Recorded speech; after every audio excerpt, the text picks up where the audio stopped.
Hi everyone, welcome to Azad Revenge Stories channel. 3%. Did you just say 3%? My voice was barely a whisper as I stared at Marcus from HR, his face illuminated by the fluorescent lights that suddenly felt like they were burning into my skin. The spreadsheet with my client acquisition numbers, $2.1 million in new business that I'd personally brought in, sat between us on the conference table like evidence at a crime scene. I watched Marcus shift uncomfortably in his seat, not meeting my eyes. Eliezer, I understand your disappointment, but this is standard across the board. The partners have established a maximum raise threshold of 3% this fiscal year. Something broke inside me at that moment.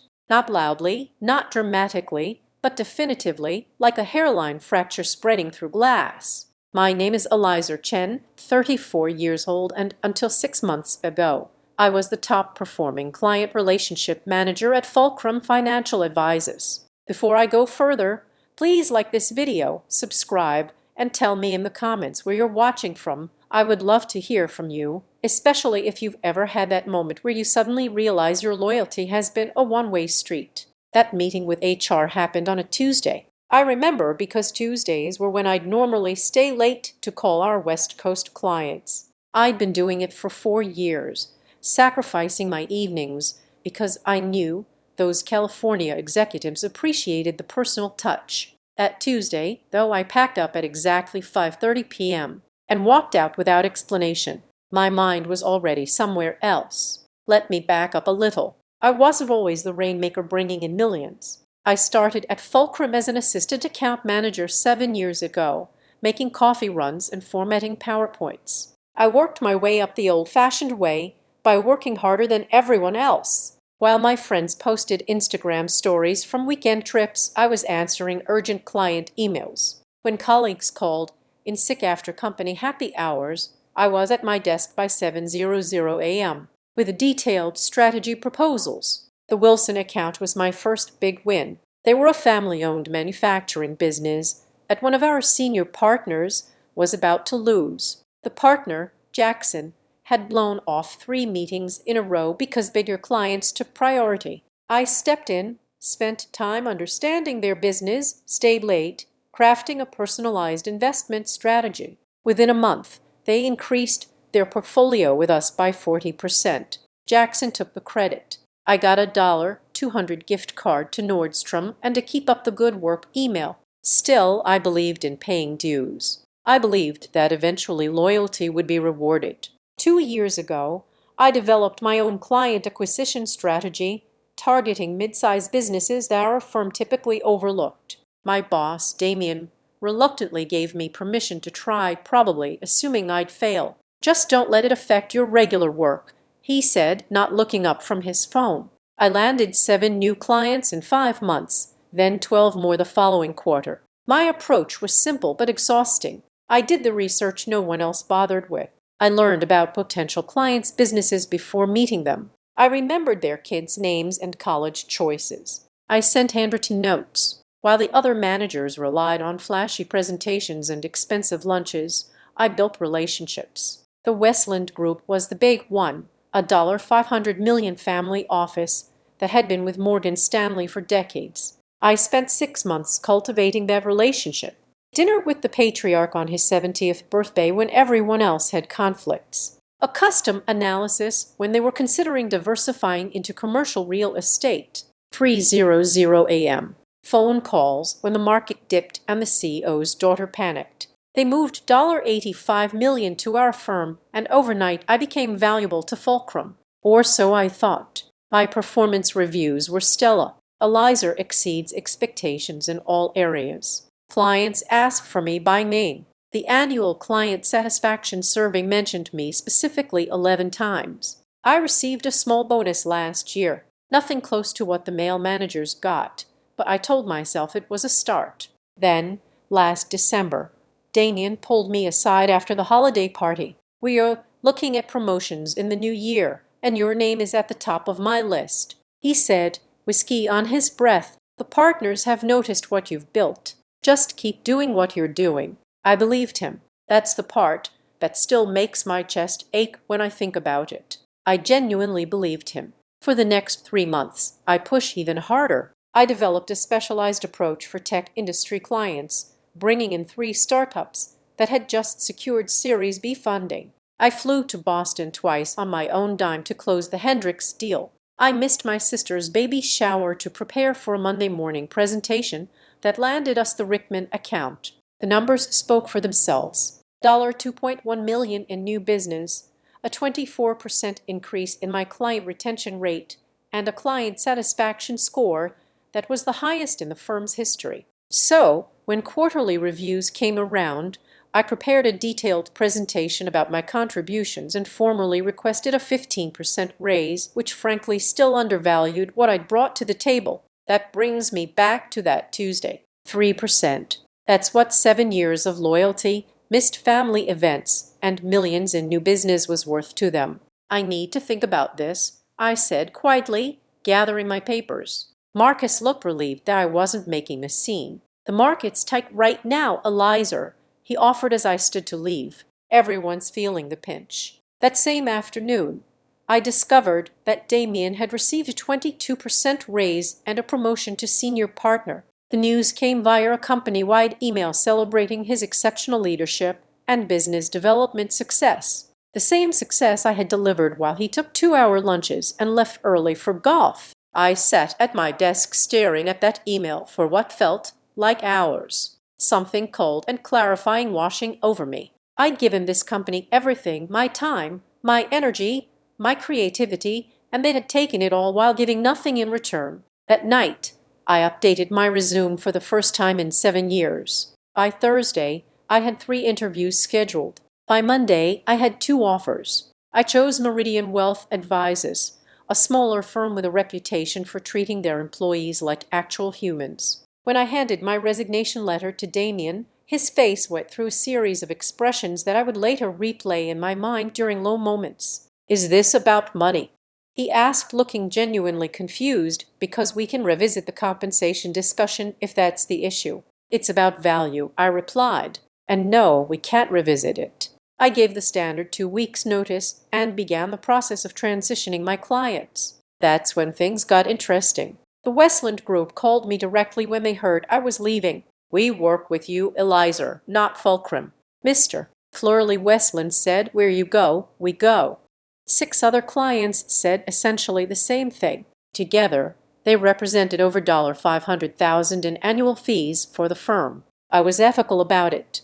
I didn't solicit any clients. I didn't badmouth Fulcrum. When clients asked where I was going, I answered honestly, but made no attempt to recruit them. They made their own decisions. Damien called me into his office 2 days before my last day. His face flushed. "The partners are concerned about the Westland situation," he said. "What did you say to them?" "The truth," I replied. "That I'm leaving for a new opportunity." "You must have said something else." "They've been with us for 2 years with no issues." "They've been with me for 2 years." I corrected him. "There's a difference." That's when the panic really set in for Fulcrum. Suddenly, everyone wanted to talk. The CEO, Richard, who had never once acknowledged me in the hallway, invited me to lunch. "We see great things in your future here," he said, as if my resignation was a minor misunderstanding rather than a final decision. On my last day, I cleaned out my desk, handed in my key card, and walked out without looking back. No one arranged a goodbye happy hour. No one circulated a card. 7 years, and I left like I'd never been there at all. The first indication that I'd struck a nerve came 3 days later. I was settling into my new office at Meridian when my phone rang, a block number. "Eliza, it's Richard Martin, the CEO of Fulcrum, calling me directly." My heart hammered in my chest, but I kept my voice steady. "Hello, Richard. What can I do for you?" "We've made a terrible mistake," he said, his voice uncharacteristically humble. "Your contribution to Fulcrum was undervalued. The board has authorized me to offer you a substantial package to return." I remained silent, letting him fill the space. $100,000 signing bonus, 30% increase under previous salary, and the director title you deserved. "We need you back, Eliza. The Westland Group is threatening to pull their remaining investments if we don't sort this out." I looked around my new office, smaller than my old one, but with a window that actually opened and a team that had welcomed me with genuine warmth. I appreciate the offer, Richard, but I've made my decision. At least think about it, he pleaded. This is a significant package. We can go higher on the bonus if necessary. I'll consider it, I said, knowing I wouldn't. After we hung up, I sat there, a strange sense of power flowing through me. For the first time in 7 years, I was being valued, not for who I was, but for what I could take away. Later that night, my phone pinged with a voicemail notification. Richard again, this time more desperate.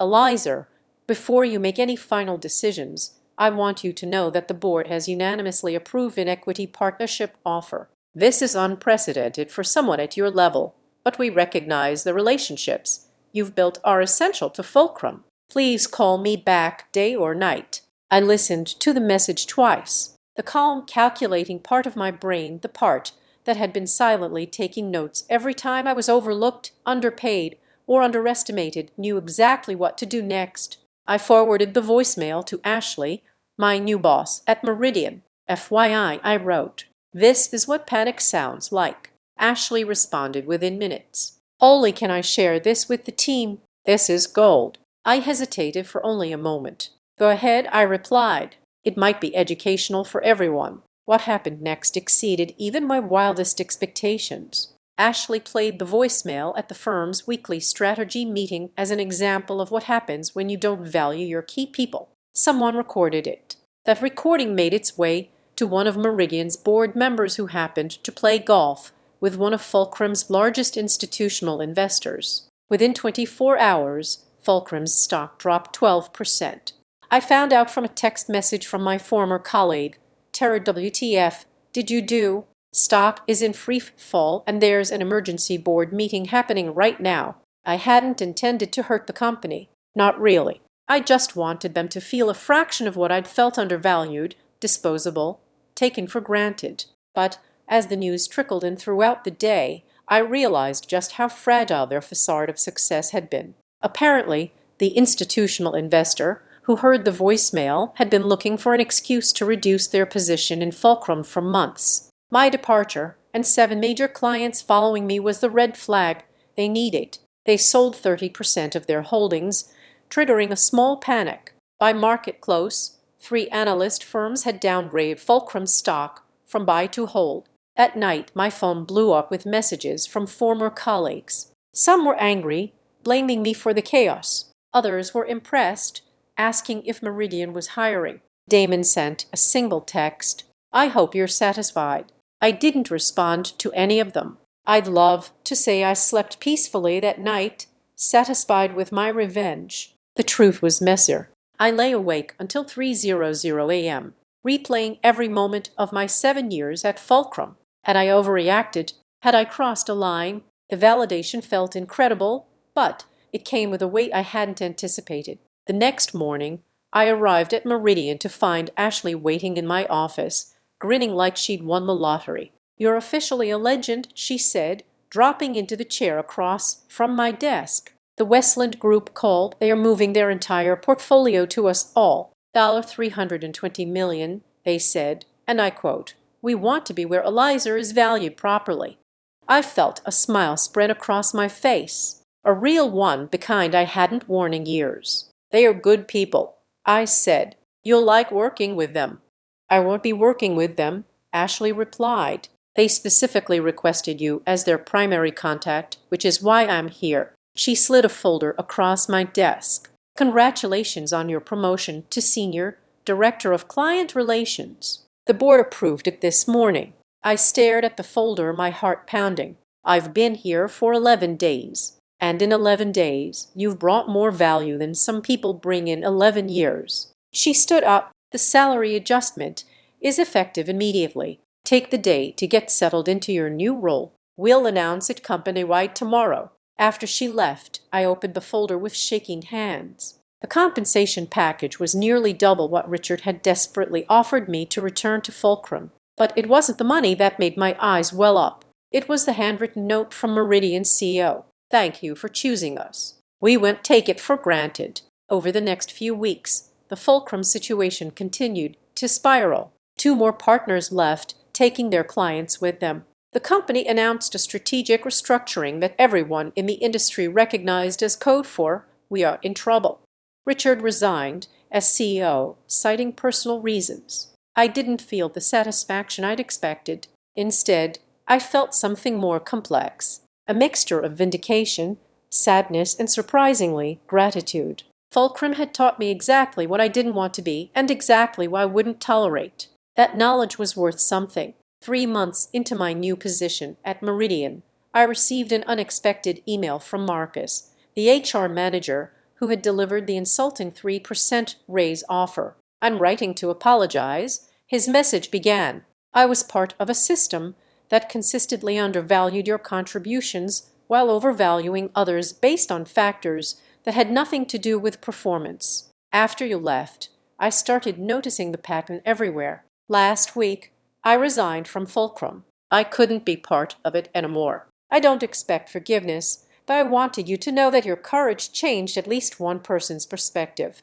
I read the email 5 times, tears streaming down my face. Not because I'd won some victory, but because sometimes speaking your truth, even when it's painful, even when it costs you, creates ripples you never anticipated. 6 months after leaving Fulcrum, I was sitting in my office now with a view of the river and an assistant of my own when my phone rang. It was Mr. Westland. "I thought you'd want to know," he said, his voice gentle with age and wisdom. "Fulcrum approached us about returning our business to them. They offered significant fee reductions." He paused. "I told them that some relationships aren't about price." "Thank you," I said quietly. "No, Eliza, thank you for showing integrity when it wasn't convenient, for valuing us as people, not just accounts. My family notices those things." Another pause. "By the way, my granddaughter just graduated from business school. Bright young woman, reminds me of you. Would you be willing to meet with her? She could use a mentor who understands what it means to know your worth." After we hung up, I sat there for a long time, looking out at the river. The revenge had been sweet. Yes, seeing Fulcrum scramble, watching their stock tumble, hearing the desperation in Richard's voice. All of it had given me a satisfaction I couldn't deny. But the real victory wasn't in their downfall. It was in my rise, not just professionally, but personally. I had finally learned that loyalty is meaningless if it only flows upward, that sacrifice is pointless if it's never acknowledged, that my worth isn't determined by those who undervalue me, but by my willingness to walk away when they do. The hardest part to admit is this. I stayed at Fulcrum for 7 years, not because I believed in the company, but because I didn't fully believe in myself. I kept thinking I needed to prove something, earn something, become worthy of something that should have been mine from the beginning. Basic respect and fair compensation for exceptional work. 8 months after I left, Fulcrum was acquired by a larger firm for 40%, less than their valuation, the year before. I read the news with surprising detachment. They had become part of my past and my focus was firmly on the future. At Meridian, I'd built a team of my own, mostly women who had been overlooked at other firms. I implemented a transparent compensation structure where performance directly correlated with rewards. I created a mentorship program for junior staff and I made sure that no one on my team ever worked through a family event for a client who wouldn't remember their name. My client portfolio grew to over $5 billion in managed assets within 18 months. The industry took notice. I was invited to speak at conferences, featured in business publications, approached by headhunters offering eye-watering salaries to poach me. I declined them all because Meridian had done something Fulcrum never did. They valued me from day one, not just when they were at risk of losing me. Last week, I ran into Damien at an industry event. He looked older, diminished somehow. He approached me at the bar, drink in hand. "You destroyed us," he said. No preamble. Was it worth it? I studied him for a moment. This man who had taken credit for my work, who had seen my ambition as a resource to exploit rather than talent to nurture. "I didn't destroy anything, Damien," I replied calmly. "Fulcrum did, that all on its own. I just stopped holding it together." He flinched as if I'd slapped him. "For what it's worth," I continued, "I learned more from Fulcrum's failures than from any of its successes. So, yes, it was absolutely worth it." As I walked away, I realized I felt no anger toward him anymore, no resentment, no desire for further revenge. Those emotions required an investment of energy I was no longer willing to make. Yesterday marked 2 years since I left Fulcrum. I celebrated by taking my entire team to dinner. As I looked around the table at these brilliant, dedicated professionals who had chosen to work with me, not for me, but with me, I felt a contentment that no amount of revenge could ever provide. When dinner was winding down, Ashley raised her glass. To Eliza, she said, who showed us all what happens when you know your worth and refused to accept less. The team clink-kicked glasses, but I shook my head. To all of us, I corrected, for building something worth staying for. Later that night, I received an email from a former Fulcrum client who had not followed me to Meridian. I made a mistake, she wrote. I stayed with the firm out of convenience, but the service has deteriorated dramatically. Would you consider taking on my account? It's small compared to your usual portfolio, only about $30 million, but I trust you.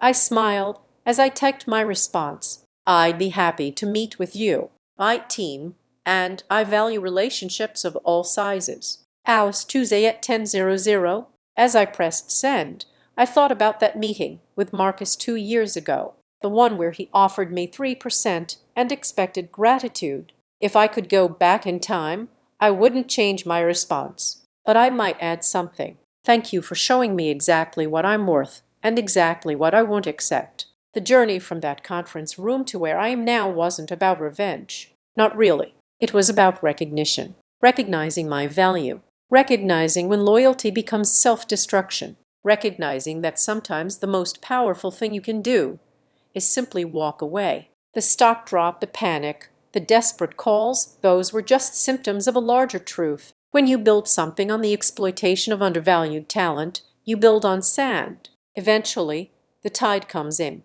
My revenge wasn't in leaving. It was in thriving once I left. And that's the revenge that keeps giving day after day after day. If you're watching this and wondering if you're undervalued, if your loyalty is being exploited, if you're giving more than you're getting, ask yourself one question. What would happen if you walked away? If the answer scares your employer more than it scares you, maybe it's time to find out. Have you ever had to walk away from something to prove your worth? Have you stayed somewhere too long out of misplaced loyalty? Has an employer ever tried to win you back after undervaluing you?